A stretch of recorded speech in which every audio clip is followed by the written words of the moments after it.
É, eu tenho que apertar contínuo aqui, né? Vamos lá. Bem, boa tarde a todos. Mirko, eu agradeço, tá, a oportunidade de estar falando um pouco aqui sobre o trabalho que a gente desenvolve, né, em torno do projeto Bromelígenos, conservando anfíbios de bromélia. E a minha palestra hoje tem como tema pesquisa e educação em prol da conservação. Então, eu vou tentar abordar como a gente vem trabalhando o tema conservação, né? Com a ótica de dois pilares, que é trabalhando a pesquisa e aplicando essa pesquisa na educação, tá? E, bem, como protagonistas do nosso trabalho, temos dois grupos, um de uma família de plantas, da família Bromeliaceae, que tem 3.500 espécies, distribuídas desde o sul dos Estados Unidos até o norte da Argentina, né? E temos uma guilda reprodutiva de anfíbios que utilizam essa água, essas bromélias, para se reproduzir. Tanto para ovipor, colocar os ovos, quanto para depositar os girinos. E o projeto que a gente desenvolve está diretamente associado a esses protagonistas, né? Então, temos uma rede de pesquisadores de diversas instituições nacionais e internacionais que têm um interesse direto em pesquisas com anfíbios de bromélia e participam, dedicam algum tempo, né, da carreira para as nossas atividades em comum dentro do projeto. Então, a missão do projeto ela é uma missão geral de preservar os anfíbios de bromélia, principalmente com foco na Mata Atlântica, né, não se restringindo a isso. Só dando um repasse geral, eu vou dar uma breve introdução sobre os anfíbios, a importância deles e das bromélias. Depois eu vou passar a discutir um pouco mais o que a gente tem feito dentro do projeto e depois eu vou passar 3 estudos de caso sobre aplicação, né, da pesquisa, tradução dessa pesquisa em educação. Eu estou tendo só... Deixa eu tentar só chegar... eu não sei como diminuir aqui todo mundo, porque ele está ocupando bastante minha tela. Ah, sim, tem como minimizar aqui. Mirko, só para eu estar ciente aqui do meu tempo, quanto tempo que eu tenho? Assim, a princípio até às 3, porque vai ter outra palestrante, mas não tem problema, porque geralmente ela entra, fica escutando, e daí a gente termina quando termina. Temos até às 5 para as duas palestras, Ah, entendeu? perfeito, tá bom. Então, pessoal, vocês, né, na aula de anfíbios já devem estar cientes e, por serem pesquisadores da área, possivelmente, que os anfíbios são fundamentais, né, na cadeia alimentar, servindo de presas e predadores para uma gama quase infinita de organismos. São bioindicadores, por terem a pele permeável, tanto da água quanto do ar, e fazerem suas trocas gasosas por meio da pele. Eles são usados, né, na produção de medicamentos vermífugos, analgésicos e alguns até mais fortes do que a própria morfina, né? Eles são predadores, controladores, então, biológicos de pragas agrícolas, vetores de doença e até peçonhentos, né? Então, eles têm uma importância aí fundamental na manutenção da biodiversidade. E dentro desses anfíbios, dentro de mais de 30 modos reprodutivos, temos um modo reprodutivo bem peculiar, que são os anfíbios de bromélia, aqueles que colocam ou os ovos ou os girinos dentro das bromélias, né? Dessa água acumulada nas bromélias. Então, o ciclo reprodutivo é dependente dessas plantas, né? Essas plantas, chamadas de bromélias, elas têm uma capacidade de armazenar a água da chuva entre as suas folhas, e isso cria um ecossistema usado por muitos organismos, tanto para a vida, né, do ciclo de vida inteiro, ou simplesmente como um ambiente de refúgio para beber água, enfim, muitos organismos utilizam as bromélias. tá? Essa água acumulada. Então, essa estrutura atrai muitos organismos, e por isso que elas são, em muitas partes das florestas, consideradas como gestora da manutenção da biodiversidade, né? São verdadeiros oásis em algumas matas que têm um pouco de distância de algum corpo d'água, né? Principalmente onde tem umas ilhas de bromélia, né? Existe uma capacidade enorme de armazenar um volume grande de água, e isso atrai, isso é um promotor da biodiversidade, né? Local. Elas são importantes na influência do ciclo da água, assim como do carbono. Elas servem como fonte de água, né? E habitat. São indicadores de qualidade ambiental. Tem um trabalho de uma aluna com ecotoxicologia, mostrando que as bromélias também, assim como a água, elas armazenam os metais pesados, né, carreados pelo ar. Então, elas podem ser indicadoras, ou seja, analisando simplesmente essa água, você consegue avaliar o teor ali de poluição atmosférica. Então, as bromélias, e algumas são sensíveis, né? Algumas do gênero Tillandsia são utilizadas em algumas partes do mundo como realmente sensores da atividade antrópica, da poluição atmosférica nas grandes cidades. Tá? Ou seja, bromélia em si, numa floresta, ela é um recurso-chave, tá? Dessa região neotropical. Só que, assim como os anfíbios, as bromélias, essa associação, né, entre anfíbios e bromélias, ela sofre diversas ameaças, como principalmente a extração ilegal de bromélias da natureza. Elas são lindas, né, formidáveis, coloridas, fáceis de serem cultivadas, então isso atrai, né, diversos grupos aí, tanto para extrativismo mesmo, colocar em volta da sua casa, como paisagismo de condomínios, e resorts e etc. Ou seja, são usadas, né, ornamentalmente. Elas são ameaçadas pelo desmatamento, e aí, logicamente, né, o habitat principal delas. E eu vou mostrar para vocês nessa apresentação que bromélias normalmente não ocorrem em áreas de matrizes antrópicas, tá? Ou seja, um desmatamento, qualquer alteração realmente tende a eliminar essas plantas.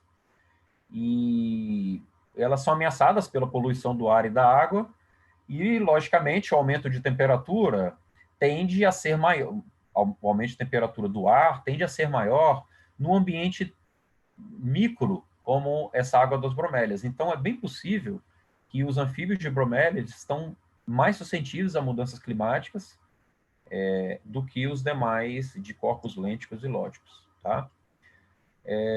Sobre esse contexto de ameaças, a gente tenta trabalhar conservação com base em dois pilares, né, alinhando a pesquisa e a educação. Por isso a gente criou o projeto Bromelígenos em 2012.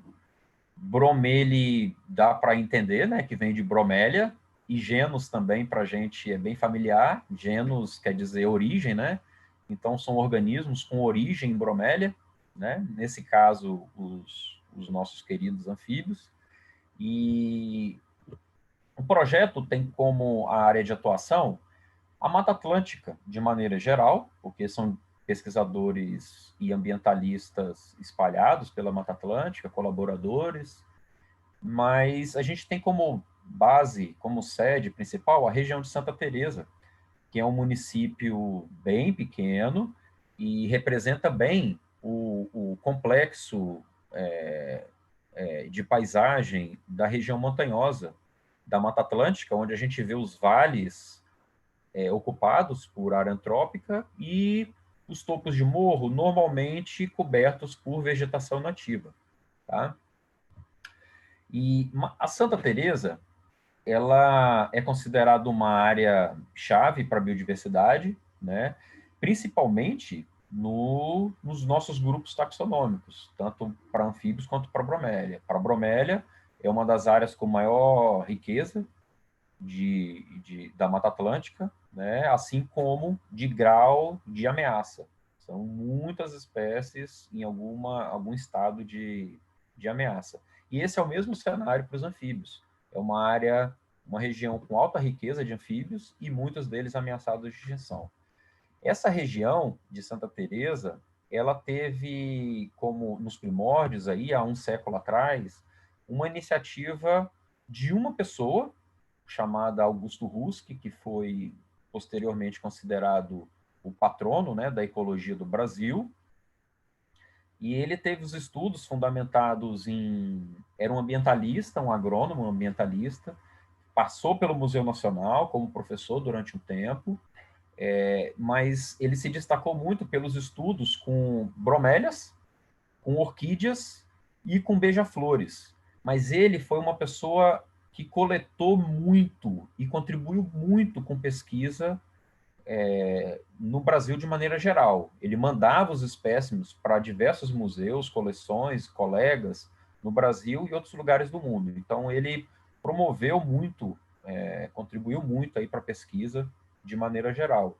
E, além de uma reserva criada na região de Santa Teresa, que ele mesmo comprou, né, com recursos públicos e particulares também, ele criou, na própria fazenda da família, um museu que ele homenageou o professor Melo Leitão, e esse museu, hoje, ele é a sede, né, do Instituto Nacional da Mata Atlântica, ou IMA. Então, Santa Teresa hoje, tem 42% de mata nativa preservada, e teve o início dessa preservação, principalmente comandado por essa pessoa, né, por esse guerreiro chamado Augusto Husk. Então, com base nessa introdução, o nosso trabalho ele está principalmente fundamentado nessa região, e o Bromelígenos, ele se baseia em 4 grandes pilares, que é a pesquisa científica, a capacitação profissional, as políticas públicas, né, a nossa atuação em políticas públicas, e a educação ambiental, tendo como público principal os moradores do entorno de unidades de conservação. E, de maneira geral, né, nas redes sociais, a gente interage muito com o público em geral, né, os interessados no assunto. Então, tratando desses 4 pilares, um pouco mais em aprofundamento, a gente tem as pesquisas científicas, que são desenvolvidas por esses pesquisadores, com diversas linhas de atuação, né? Esses pesquisadores do projeto desenvolveram 44 artigos científicos nessas áreas, sendo 22 espécies novas e 22 espécies novas de anfíbio, assim como 22 espécies novas de bromélias, né? Então, a gente tem no nosso corpo uma participação de botânicos aí interessados também, né, no que a gente coleta em campo. Então, isso é muito importante para a gente entender, principalmente, quais são as bromélias usadas pelos anfíbios, e aí a gente tentar avaliar como que se dá a seleção dessas bromélias, né? O outro pilar, que é a capacitação profissional, onde esses pesquisadores contribuem com diversos graduandos, mestrandos, doutorandos, né? Ou seja, existe uma escola de formação dentro do projeto, que eu acho que isso é um marco, principalmente em tratando de herpetologia aqui no estado, que não tem uma escola de formação, e hoje eu diria que grande parte dos pesquisadores aqui do estado tiveram algum período, ao menos, de passagem, de capacitação dentro do Bromelígenos. Isso é muito legal. E a capacitação profissional também se dá com organização e participação em eventos científicos, né? A gente teve a honra aí de receber, em 3 ocasiões, 5 pesquisadores de Harvard, que a gente organizou uma palestra, troca de reuniões, participação direta, treinamento de laboratório, o sequenciamento em campo. Diversas experiências aí bastante produtivas. E tivemos recentemente a organização do ciclo de capacitação em bioacústica, com 8 palestras de profissionais envolvidos em em análises, e principalmente desenvolvedores de pacotes do R em bioacústica. Então, foi bem produtivo, bacana. O pessoal da UESC também participou. Um outro pilar muito importante é o de atuação nas políticas públicas. Os membros, eles têm envolvimento com as listas de animais ameaçados, né, sobretudo de anfíbios, assim como de bromélias, a nível, né, da IUCN internacional, quanto nacional e estadual. Atuação nos planos de conservação do ICMBio, né, e do ASG, do Amphibian Specialist Group, onde a gente delimita, contribui aí pelo menos com no que tange aos anfíbios de bromélia, com políticas que vão agregar aí para alguma ação de conservação. E eu acho que o grande pilar, eu acho que o grande sentido disso tudo, desse projeto, é a sensibilização ambiental. E é isso onde eu gostaria de dar uma ênfase maior nessa apresentação, que é pegar essas informações científicas, essas pessoas que estão envolvidas, né, na capacitação dentro do projeto e envolvê-las em atividades de sensibilização, ou seja, em atividades que envolvam o público em geral, tá? A sociedade. Então, eu acho aí um dos grandes trunfos do projeto, eu acho que é promover essa interação entre pesquisadores, cientistas e o público em geral. E com ênfase, logicamente, nas comunidades rurais do entorno de unidades de conservação, ou seja, aquelas pessoas que lidam no dia a dia com a natureza, né? Que estão ali fazendo uma fossa para jogar os seus dejetos e simplesmente passam a ter um olhar mais sensível aí para a poluição, por exemplo, da água. Então, é uma associação que a gente faz, uma troca de experiência aí que eu acho frutífera tanto para a ciência quanto para a sociedade em geral. E é onde eu gostaria de destacar, e a gente atua em sensibilização ambiental em diversos eixos. Um deles é de uma forma super simples e que eu incentivo muito aí quem está no grupo aí interessado que gosta de tirar fotos, que é por meio de exposições fotográficas.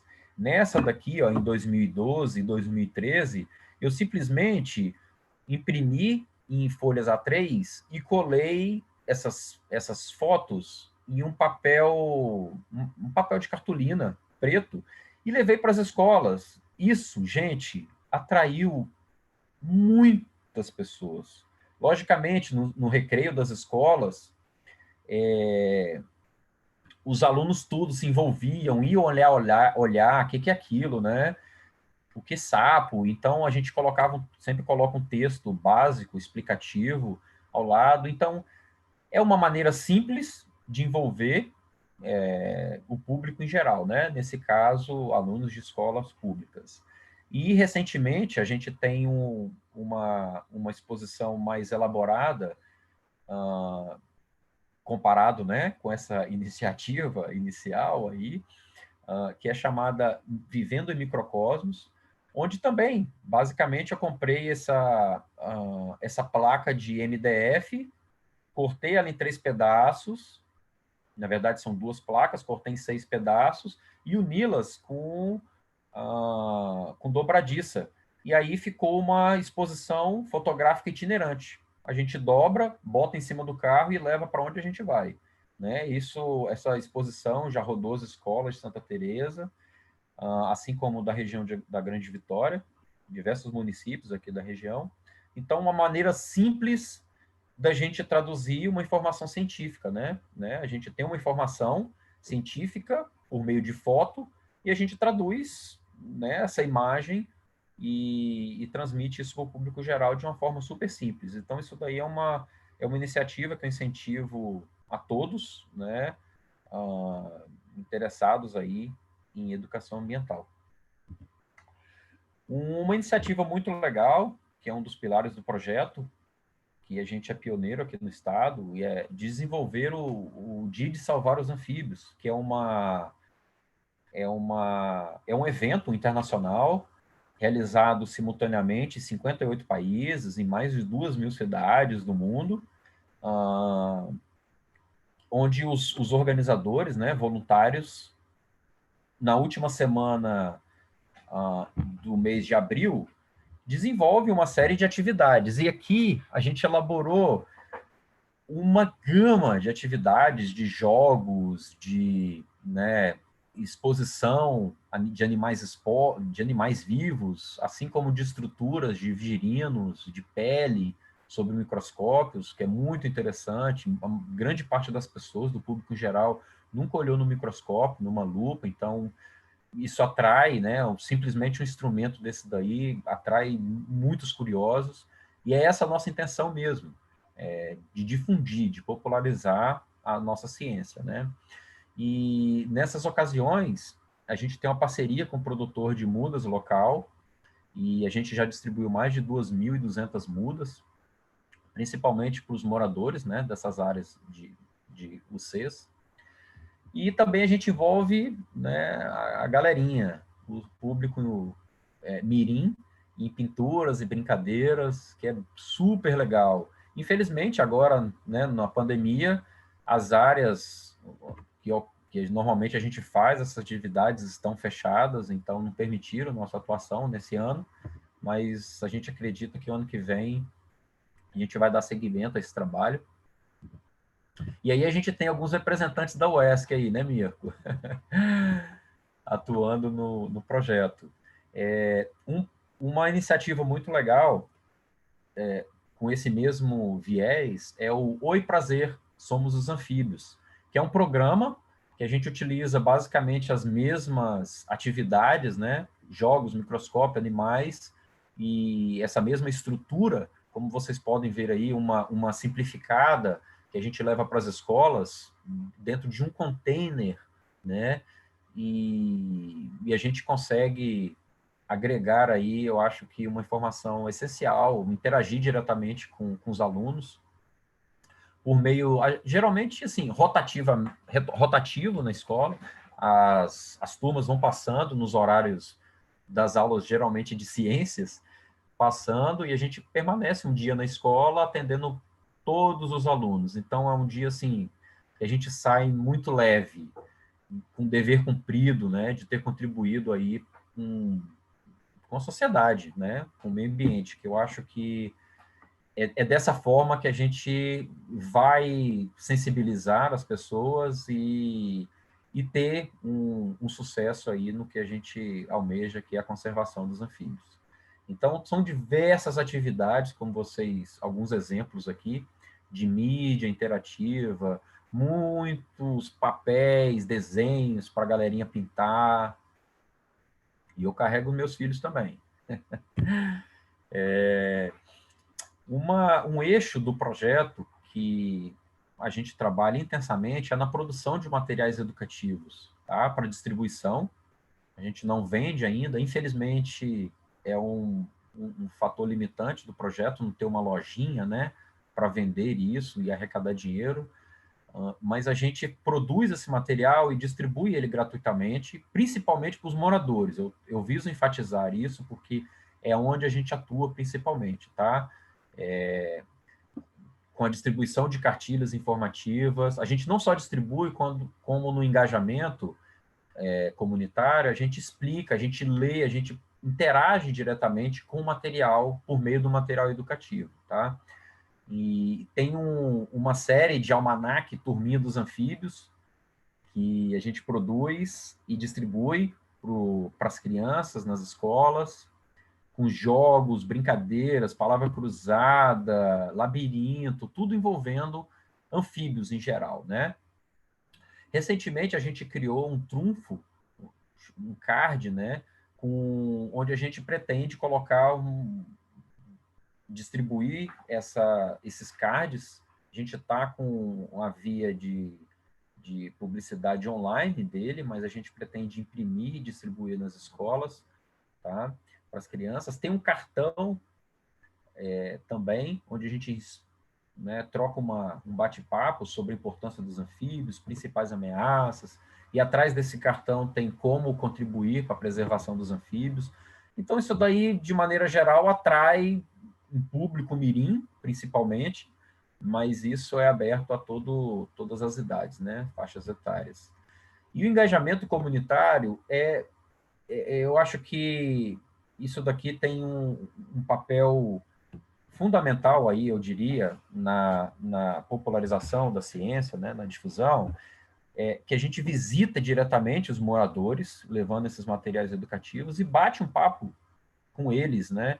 E é muito legal, porque o Estado, de maneira geral, as unidades de conservação, elas não interagem normalmente com o público do entorno. Então, essas zonas de amortecimento, só como um exemplo, a Rebio Augusto Husky, onde o nosso foco principal de atuação, tem 3.500 hectares de mata nativa, sendo 1.500 hectares somados a esses 3.500 em propriedades particulares. Só que essa zona de amortecimento não tem nenhum trabalho de educação ambiental. Nós somos o único, pelo menos desde 2012, né, quando a gente fundou o projeto, que atua em educação ambiental, que enganja os moradores em educação ambiental nessa região. Ou seja, ao ser o Estado que deveria, né, promover isso, isso é uma das atividades, né, dos deveres de uma OC, ela não faz isso de maneira exemplar, tá? Então, eu acho que nós, como os biólogos, pesquisadores, também temos um dever de traduzir isso para o público em geral. E dos trunfos do projeto atual tem sido a comunicação. A gente contratou um design gráfico, simplesmente estagiários, tá? Ou seja, não são profissionais formados, mas estão em formação, que esse é o nosso grande foco, né, na capacitação profissional, de fotografia também, alunos de fotografia, onde a gente tenta, por meio de imagens, textos simples, jogos, quiz, traduzir essas informações científicas, né, e publicá-las no Instagram, Facebook, no site, e também alguns vídeos no YouTube. Então, eu incentivo aí a vocês, quando finalizarem a aula aí, seguir a gente nessas redes e interagir e ajudar a gente a difundir essas palavras. Então, ao longo desses 9 anos de projeto, né, diretamente envolvidos, a gente atingiu 20 mil pessoas, principalmente nos eventos de educação ambiental, e indiretamente, por meio mais de 100 publicações em mídias, um público indireto. E da comunidade científica, né, os mais de 40 publicações, né, os artigos científicos. Então, eu gostaria agora de passar nessa nova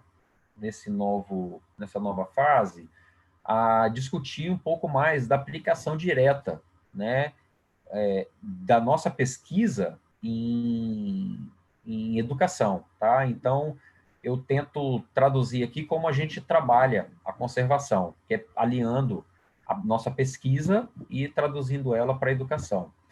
Em 3 estudos de caso. O primeiro estudo de caso foi uma espécie nova que a gente encontrou em 2012, teve a felicidade de publicá-la em 2015, e é uma espécie, né, única e com hábito reprodutivo único, que é a única até o momento, que eu sei que no sul da Bahia aí tá para sair algumas espécies, desse gênero Dendropisófilos que reproduzem bromélia.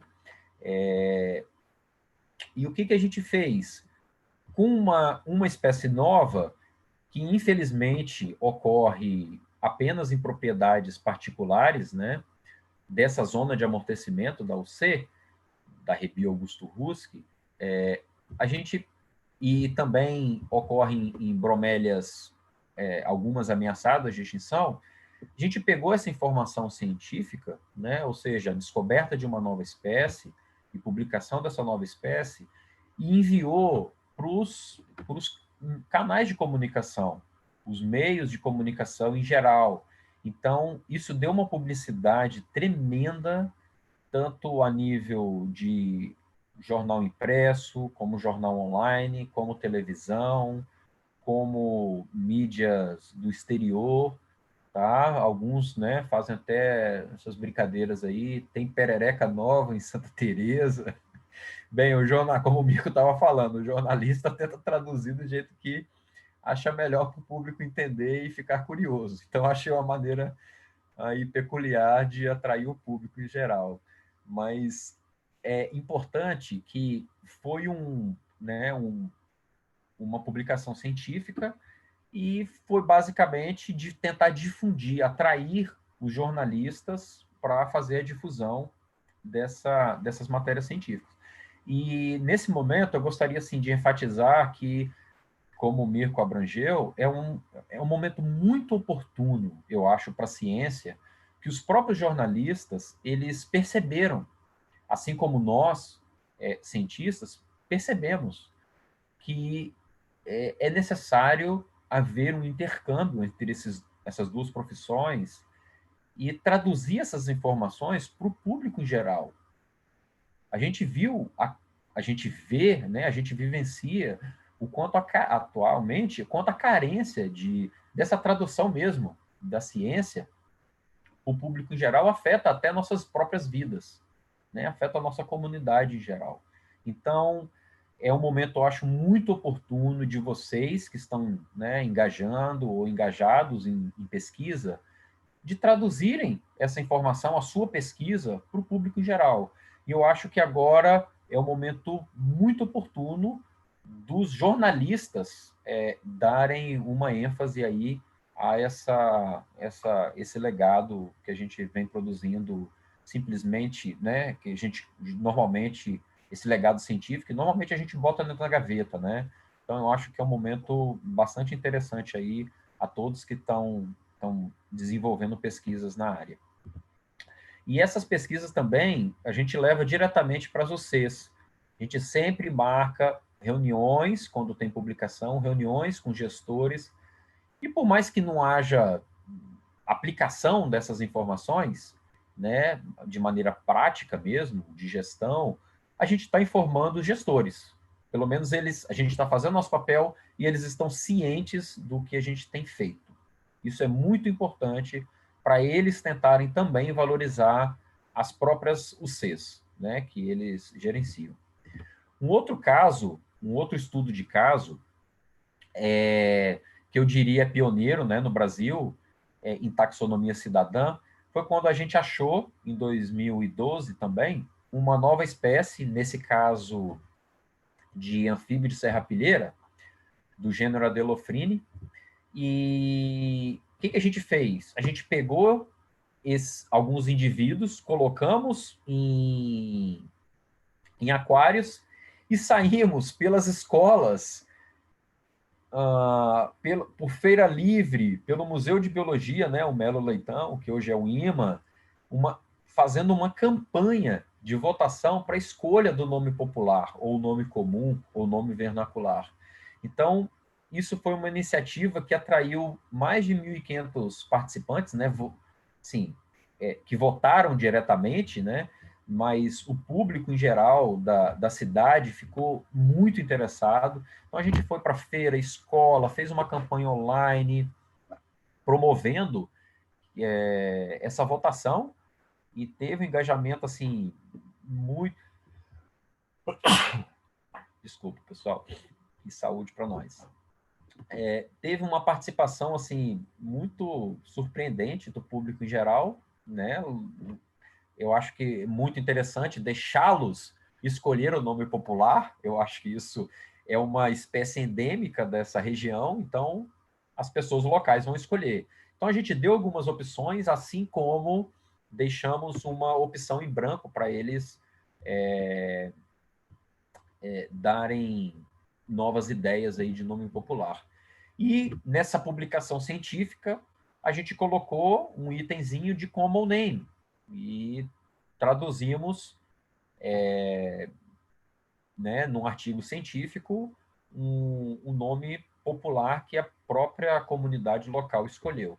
Então, eu acho que é uma iniciativa super simples, tá? De ser feita e aplicada aí para todas as espécies, realmente. Eu acho que é uma maneira simples de engajar o público em geral e que tem um efeito muito legal, tá? Ou seja, as pessoas, elas vão, né, se identificar com uma espécie nova, ou seja, vão ali ver uma espécie nova e vão poder decidir o nome popular dessa espécie nova. E isso atraiu, assim, novamente, os jornalistas, de maneira geral, foram entrevistas, jornal, foi um período aí bem intenso de difusão científica. Tá? Um terceiro estudo de caso, que eu vou passar assim bem brevemente, para a gente não estender muito, é um estudo que foi parte do meu doutorado, que foi tentar entender como as matrizes, como a interação entre matrizes e efeito de borda afetam os anfíbios, né? Como os anfíbios respondem a esses elementos da paisagem.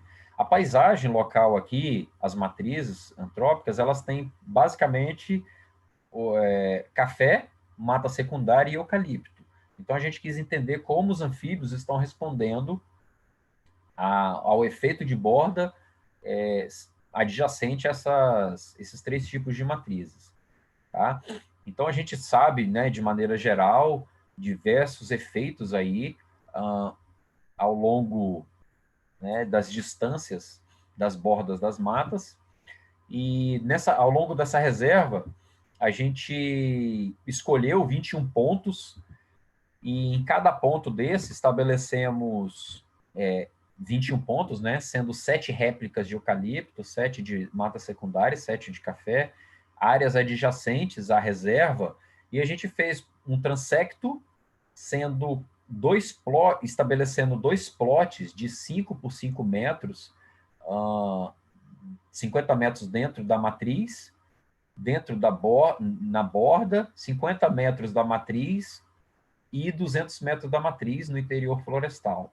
O que a gente pôde perceber é que o número de bromélias, assim como de árvores de grande porte, eles tendem a aumentar da matriz no interior florestal.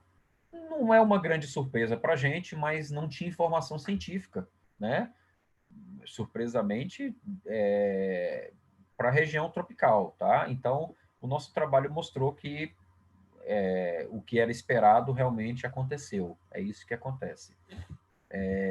E a gente mostrou também que a mata, de maneira geral, ou seja, da matriz para dentro da borda, dentro da mata, existe um efeito aí bloqueador, um efeito microclimático aí de redução das variações de temperatura, umidade, diminui, né, para o interior florestal a incidência solar, enfim, e a velocidade do ar.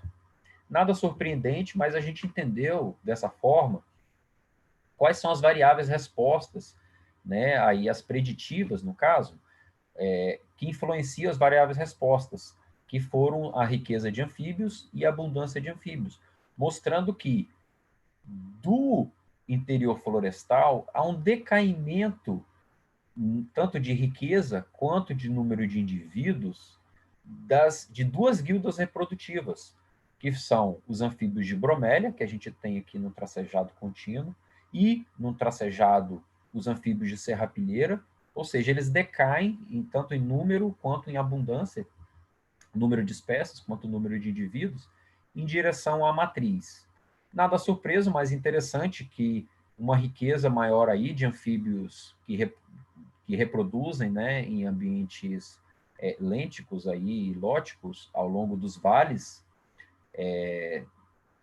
as espécies de água, né, de corpos d'água, que elas tendem a se concentrar nessas bordas e matrizes para alcançar os ambientes reprodutivos, né, que são, sobretudo, lá embaixo nos vales, que são ocupados, né, em grande parte. A gente viu também que os anfíbios de bromélia, além de responderem negativamente ao efeito de borda, eles também tendem a evitar, nesse caso foi presença de espécies, assim como de indivíduos, nula nas áreas tanto de café, de eucalipto e de mata secundária. Eu acho que faz sentido, não é nada surpreso, porque nessas áreas, nessas matrizes antrópicas, a gente tem, né, uma ausência, sobretudo, de bromélias. Então, se é um ambiente reprodutivo desses organismos, eles não vão ocupar essas áreas, tá? Então, a gente pôde mostrar que o principal fator aí, variável, influenciadora dos anfíbios de bromélia são as grandes árvores, a presença das grandes árvores, assim como a presença de bromélias, que estão, sobretudo, distribuídos no interior florestal. Então, a gente viu que dentro das matas, as árvores de grande porte, elas favorecem, né, a manter a estabilidade do microclima, assim como favorecem, né, a própria riqueza e abundância de bromélias. Tá? Então, a floresta é mais adequada para a reprodução tanto dos anfíbios de serrapilheira quanto dos anfíbios de bromélia. E essa informação foi traduzida em inúmeros materiais educativos e visitas diretamente à comunidade. Esse pessoal, essa comunidade da zona de amortecimento dessa reserva foi toda visitada. Foram mais de 500 famílias visitadas e que receberam material diretamente e teve um bate-papo direto com a gente, né? Mostrando para eles a importância da preservação desses remanescentes de mata em áreas particulares. E essas informações são traduzidas, né, em diversos eventos de educação ambiental que a gente vem realizando. E eu gostaria, assim, de estar chegando próximo ao fim da apresentação,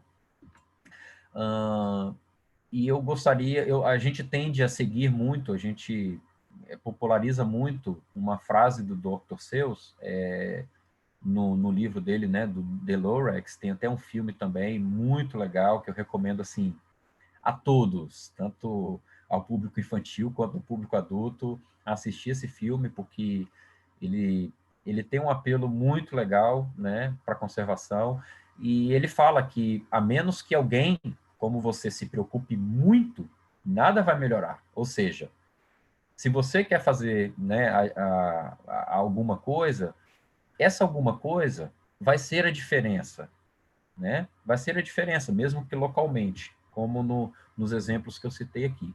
Então, com isso, eu gostaria de agradecer todos os envolvidos no projeto, assim como os colaboradores, né? Temos diversos colaboradores, o grupo do Mirko é um, o pessoal da UESC, bem participativo, e pesquisadores dos anfíbios de bromélia, de maneira geral. A gente agradece aí os financiadores do projeto ao longo desse tempo, assim como os apoiadores. Com isso, eu faço aí um apelo para vocês seguirem a gente nas mídias e tentarem, né, nos auxiliar aí na difusão, e eu acho que isso é um ponto extremamente importante aí de tradução, realmente, da linguagem científica para o público leigo em geral, e que essa informação alcance aí o maior número de pessoas possíveis. Com isso, eu agradeço, né, novamente a presença de todos, o interesse aí, a atenção e a oportunidade, né, do Mirko. Muito obrigado, e se tiver algum tempo aí a perguntas, eu fico lisonjeado em tentar respondê-las.